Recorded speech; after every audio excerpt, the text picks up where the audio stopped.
Bom, como não entrou nenhum aluno, vou estar dando seguimento aqui à programação. Estava falando sobre sistemas operacionais, hierarquia de software e resolução de alguns exercícios.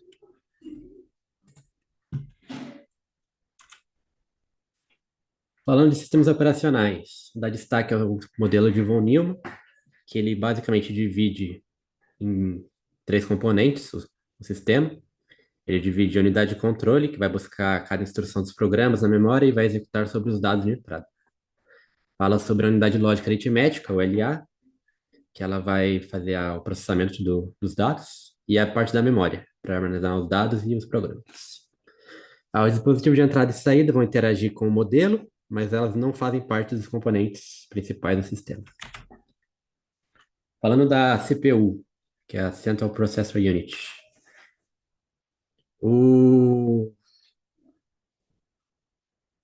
Dou uma citação aqui do Júnior Córdova, Córdova Júnior. A CPU é um componente vital para o computador, muitos confundem CPU com gabinete, mas vale lembrar que o gabinete é a carcaça do computador, ou seja, uma estrutura de suporte e proteção.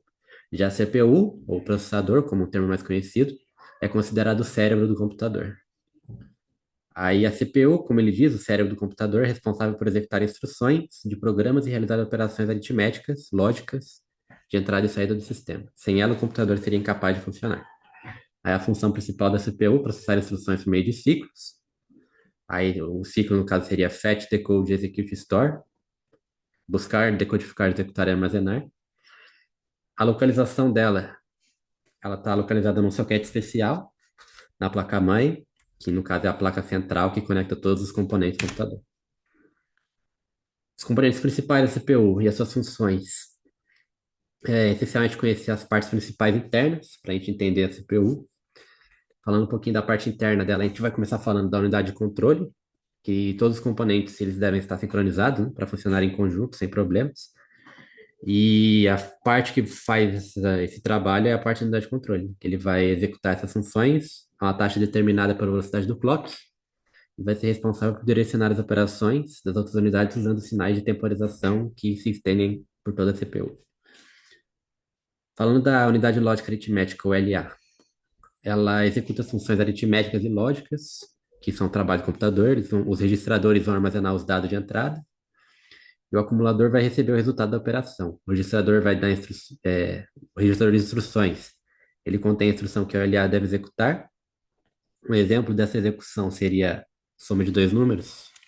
Um número é colocado no registrador A e o outro no registrador B. A OLA vai realizar a soma e vai colocar o resultado no acumulador.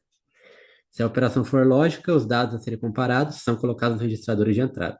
O resultado de comparação, 0 ou 1, é colocado no acumulador. Seja uma operação lógica ou aritmética, o conteúdo do acumulador é então colocado na posição de cache, reservada pelo programa para o resultado. Existe outro tipo de operação realizada pelo EA, o resultado de um endereço na memória. É usado para calcular uma nova posição na memória para começar a carregar instruções. O resultado é colocado no registrador de ponteiro de instrução. Falando do barramento, né? O barramento são os conjuntos de vias que elas vão transportar os dados, os endereços e os sinais de controle. Cache, parte muito importante, que ela é uma memória pequena e rápida, que ela vai armazenar dados usados frequentemente. A CPU ela nunca acessa a RAM diretamente, né? As CPUs modernas elas possuem umas ou mais camadas de cache. A capacidade de realizar cálculos é muito mais rápida do que a capacidade da RAM de fornecer dados à CPU. A memória cache ela é rápida, que é mais rápida que a RAM do sistema e ela está mais próxima da CPU fisicamente, que ela está localizada no chip do processador.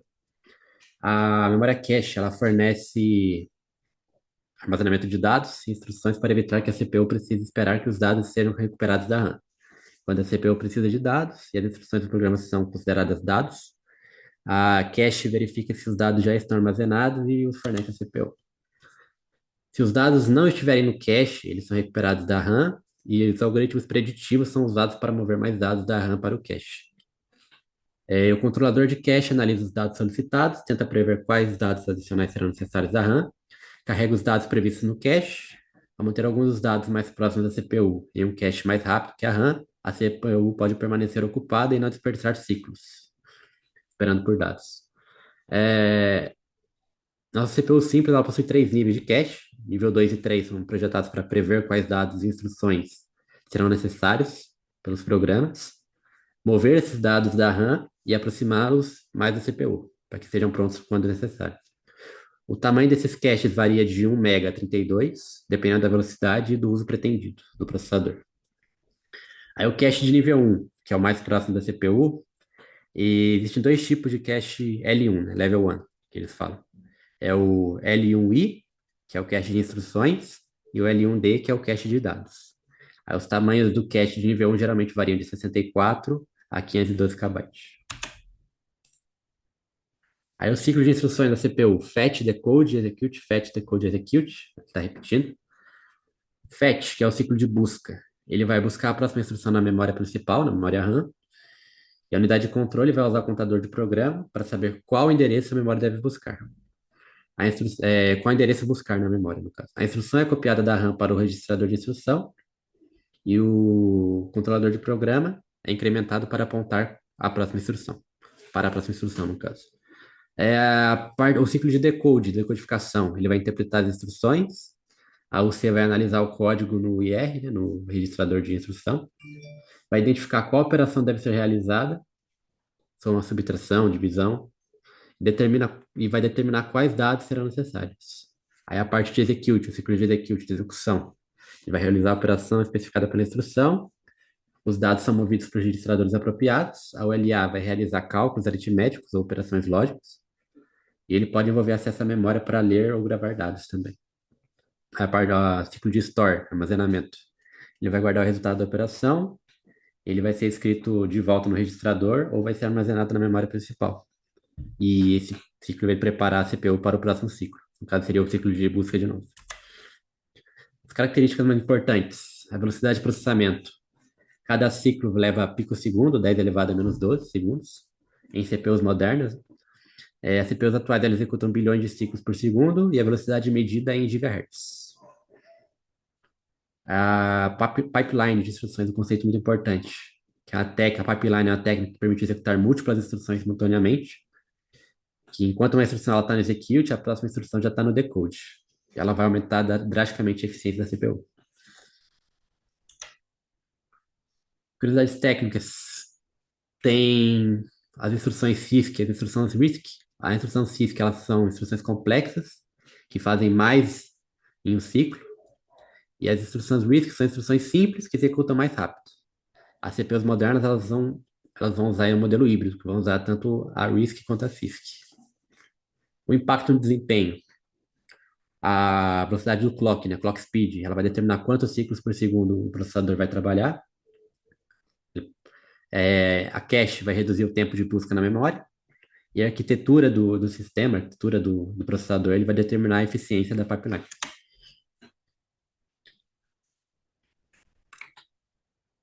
Aí os drivers, controladores, né? São chamados drivers dos softwares que permitem a combinação do hardware, que é a parte física do computador, placa-mãe com outros dispositivos com sistema operacional. É o driver que converte as informações do hardware para o sistema operacional do computador. Ele cuida de quando se abrir um requerimento, o processo seja executado, sendo permitida a interação do software com o dispositivo.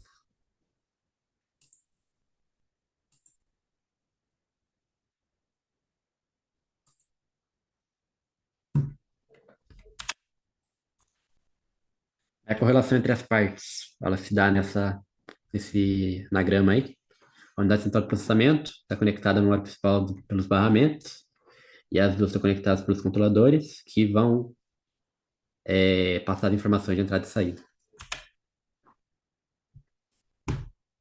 Aí o que eu ia passar para os alunos aqui é um vídeo falando da tecnologia por trás dos transistores FinFET, que nesse vídeo ele explica basicamente como funciona. Ele explica desde a arquitetura de como é que funcionam os transistores, o esquema de células, né, os padrões de lógica, né, entradas lógicas. Ele explica também como é que funciona.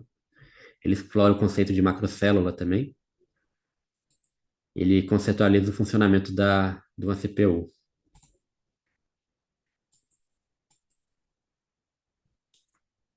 Basicamente, ele começa a falar também dos tipos de transistores e a relação com eles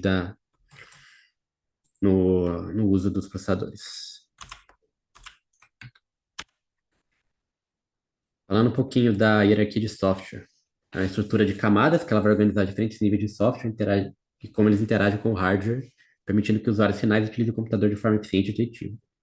Aí as camadas de hierarquia tem a camada de programa de aplicação, a parte de biblioteca de software, sistemas operacional, firmware e hardware.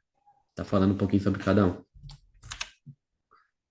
Programa, né? O que seria um programa, o conceito de programa? Ele é constituído de uma sequência pré-determinada de instruções que deve ser seguida para que seja alcançado o objetivo computacional.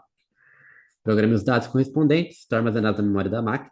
O conjunto de instruções ou programa deve ser interpretado para a realização do processamento, isto é, a informação codificada corresponde às ações e aos operandos e precisa ser entendida e então processada.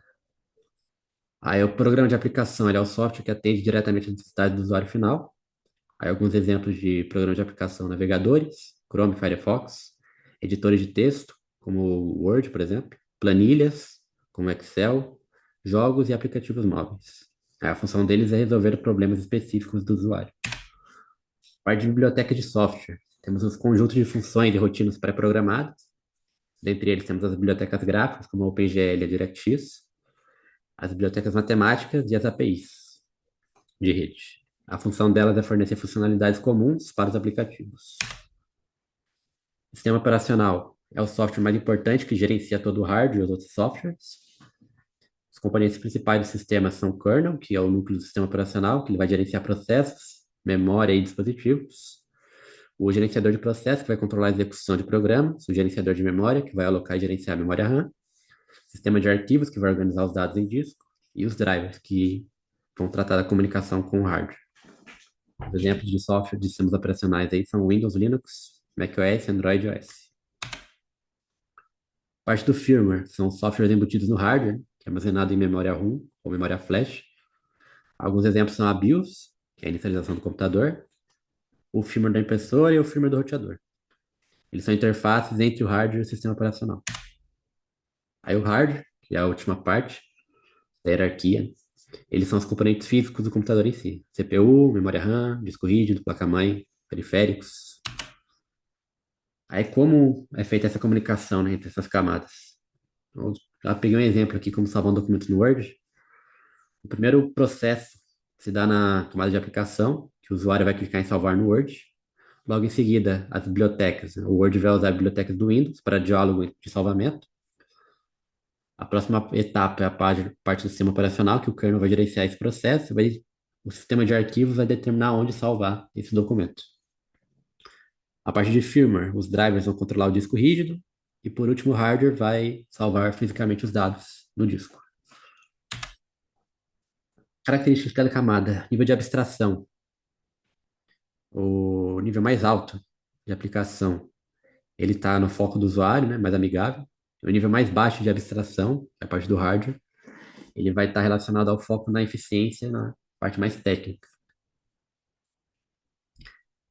Velocidade versus flexibilidade, né? O hardware ele é muito rápido, mas ele é inflexível, já as aplicações são mais lentas, porém elas são extremamente flexíveis. A complexidade de camadas baixas, né? Elas têm uma complexidade técnica maior, e as camadas altas têm uma complexidade funcional maior. A importância da hierarquia para os usuários finais está na simplicidade, né, que não precisa entender o hardware, a produtividade, na interface intuitiva, e a compatibilidade, que membros aplicativos em hardware diferentes. Para os desenvolvedores, a abstração, eles não precisam programar para hardware específico, vai ajudar nisso. A reutilização vai ajudar a usar as bibliotecas pré-existentes, e a padronização para eles desenvolverem para sistemas operacionais, não para hardware. A importância da hierarquia para os fabricantes, né? Interoperabilidade. O hardware funciona com múltiplos sistemas operacionais. E na inovação, que eles podem melhorar hardware sem afetar o software. Evolução de tendências. Mudanças recentes na virtualização, né? Múltiplos sistemas operacionais no mesmo hardware, estão usando esse conceito. O conceito de containers também, aplicações empacotadas com as dependências. E a computação em nuvem, que é a hierarquia distribuída em rede. E as tendências futuras é a integração de machine learning e IA em todas as camadas. O serverless computing vai se tratar de desenvolvedores focar apenas no código. E o IoT, né? Que vai se tratar da hierarquia simplificada para dispositivos embarcados. Parte de internet das coisas. Aqui falando um pouquinho da dos exercícios. Esse exercício ele se trata a respeito do modelo de von Neumann.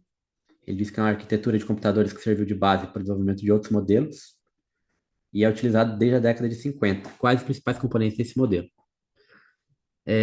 A questão que mais se assemelha aqui à realidade é a questão número 2, unidade de controle, unidade de lógica aritmética, memória, dispositivo de entrada e saída. Ele trata de todos os principais componentes do modelo de von Neumann. A 2, ele diz a respeito, é o componente do computador responsável pelos cálculos, organização e manipulação de dados. A gente viu que se trata do CPU, unidade central de processamento. A rotina bootstrap, ou boot, é executada cada vez que ligamos o computador. Por meio dessa rotina, o sistema operacional é carregado da memória em disco para a memória RAM. O sistema operacional é um software armazenado em disco, o boot é a inicialização do sistema, que depende da transferência do disco para a memória de trabalho. Teoricamente, o que todo programador gostaria é de uma memória infinitamente grande, infinitamente rápida e que também fosse não volátil, isto é, que não pudesse perder seu conteúdo na falta de energia elétrica. Já que estamos nessa, por que não pedir também que fosse barato? Infelizmente, a tecnologia não consegue tornar esses sonhos uma realidade. Sistemas operacionais modernos. Considere a afirmativa a seguir. A maioria dos computadores tem uma hierarquia de memória, com uma pequena quantidade de memória cache, centenas de megabytes de memória principal e dezenas de centenas de gigabytes de armazenamento em disco. Isso está correto. O bit é a menor unidade de dados no sistema operacional, também está correto. E 3, a memória RAM é uma memória volátil, de alta velocidade. Correto também. Então, a alternativa correta seria a 4, 1, 2 e 3. Aí a última, considerando os comandos de entrada, comando de saída e atribuições, analise as sentenças apresentadas abaixo. O comando de saída é utilizado para mostrar dados na tela ou na impressora, está correto. O comando de entrada é utilizado para receber dados digitados pelo usuário, que serão armazenados em variáveis, está correto também. O comando de entrada pode ser representado pela palavra reserva leia ou ler, e o comando de saída é representado por escreva ou imprima. Correto também, todas as três. O computador é um dispositivo capaz de realizar cálculos, tomar decisões lógicas em velocidades muito mais rápidas que os seres humanos. Além disso, processam dados através de conjuntos de instruções, denominados programas, chamados de software. Não importa a aparência física, o computador é composto por vários dispositivos, teclado, monitor, mouse, disco rígido, memória, unidade de processamento, os quais são denominados hardware. Selecione o componente que representa a parte do processamento do computador. Aí aqui está bem claro, né, que é a unidade de lógica aritmética e a unidade de controle. Aí, se tratando da correção da primeira lista de revisão, a lista 1, a primeira pergunta, ela revisa um tema que a gente viu ó, na monitoria passada, que trata a respeito da sistema de numeração, né, a parte de cálculo, a transformação de binário para, no caso, de decimal para binário. Aí esse cálculo é bem fácil, é só a gente pegar a base em decimal que a gente quer passar e dividindo por 2 e ir pegando o resto da divisão. No caso, seria 17 por 2 igual a 8 resta 1. 8 por 2 dividido por 4 vai restar 0. 4 por 2 dividido por 2 vai restar 0. 2 por 2 dividido por 1 vai restar 0. 1 dividido por 2 é 0, resta 1. Aí a solução em binário, né? Para a gente tirar a prova real, é só a gente fazer a multiplicação. Mas basicamente, a gente pegou a divisão, pegou o resto e juntou. No caso, essa divisão sempre da direita para a esquerda. O número convertido seria esse, 10001, que é 17 em binário. Na segunda questão, ele fala de algoritmos, que a gente tratou a parte na aula 3 fala de algoritmos. Ele dá aqui o algoritmo início, que vai para N1 e N2, que vai para a média, vai ser N1 mais N2 dividido por 2. E se a média for maior ou igual a 6, ele vai imprimir aprovado e vai finalizar o algoritmo. Se a média for não atender esses critérios, maior ou igual a 6, ele vai constar como reprovado. Aí ele pergunta qual será o resultado da execução se as notas dadas pelas variáveis N1 e N2 de um dado aluno forem N1 igual a 3 e N2 igual a 9,5. Aí, no caso, 3 mais 9,5 dividido por 2 vai dar 12,5, dividido por 2 vai dar 6,25. Como o critério é maior ou igual a 6 e ele está dentro do critério, vai ser impressa a mensagem aprovada. Quando a estrutura tipo pilha, podemos afirmar elementos podem ser inseridos em diferentes posições da estrutura. Isso é Mentira, né? No tipo pilha, é só na primeira camada, camada superior. Pode ser removido e inserido apenas no topo, exatamente. Elementos podem ser retirados em diferentes posições, não. Entram sem fim e saem do começo. Entra pelo fim e sai pelo começo, né? Elementos. Tá errado, ela só entra pelo topo e sai pelo topo. Corresponde, tipo, a uma estrutura FIFO, First In, First Out. É, Aqui no caso, aqui está mais correto, é a 2. Elementos podem ser removidos e inseridos apenas no topo. Com relação a testes de software, podemos afirmar. Aqui ele fala a respeito do tipo de teste caixa preta e caixa branca, foi situado isso na aula passada. Teste tipo caixa branca tem relação com características internas do sistema, tais como códigos e fluxos. Já o teste caixa preta seria o contrário. Aí ele fala, teoricamente, o que todo programador gostaria de uma memória infinitamente grande, rápida e não volátil. Isso é, que não perdesse seu conteúdo. Na parte de energia elétrica. Já que estamos nessa, por que não pedir também que fosse barato? Infelizmente, a tecnologia não consegue tornar esses sonhos realidade. Com base no texto, nos conteúdos abordados sobre hierarquia, considere as alternativas a seguir. A maioria dos computadores tem hierarquia de memória, com uma pequena quantidade de memória cache, centenas de megabytes de memória principal e ou centenas de gigabytes de armazenamento de disco. Está correto. Memória cache é o local onde devem estar armazenados os programas e dados a serem manipulados pelo processador. Está errado. Memória cache é uma memória bem curta, né? Então ela não consegue armazenar o programa completo. O barramento mantém um caminho de comunicação entre a memória e cada um dos dispositivos de entrada e saída, além da CPU, que também é conectada com os membros via barramento. Está correto? O bit é a menor unidade de dados, está correto também. A memória cache é a memória volátil de alta velocidade, porém com uma pequena capacidade de armazenamento. Correto também. Então, no caso, seria 1, 3, 4 e 5 as corretas.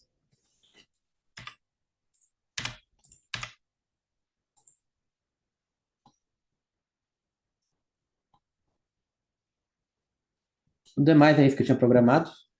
Como não entrou nenhum aluno aqui, eu só passei o conteúdo. Na próxima monitoria, eu viso trazer a parte de circuitos, mineração de dados, né, banco de dados, focar mais nessas partes aí, que vão ter a ver com as PIRs futuras e com a lista de revisão. Mas é isso. Obrigado.